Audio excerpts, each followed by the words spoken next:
slightly different take on what security means in a DevSecOps environment, though, isn't it? So with DevSecOps, it is also DevOps. It's about empowering the delivery teams to take control of everything that they do. So that's basically, building experiment, coming up with theories, building experiments, seeing those theories through to development, and those experiments through to development, and then, pivoting or progressing based on what the feedback is.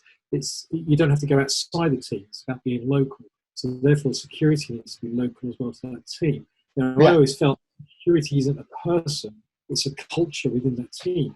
And of course, DevSecOps is about building small and building out. So if you get a DevSecOps team, one DevSecOps team that has that that security mindset, whether it's because they've already got somebody who's security proficient, or more than proficient, is actually an expert in security that's already part of the team, and that team's ethos starts to spread out. I've seen this before where you just build one team first and you start building other teams around it. It's like small incremental changes.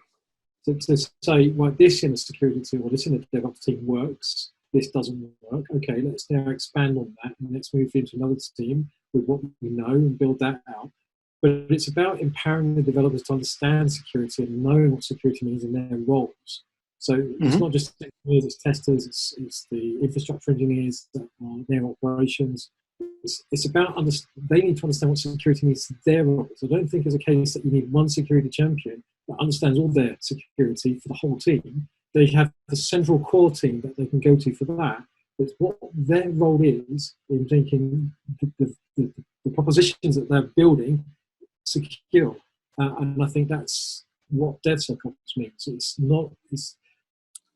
not about having security champions as such. It's about having a security mindset within the DevOps team.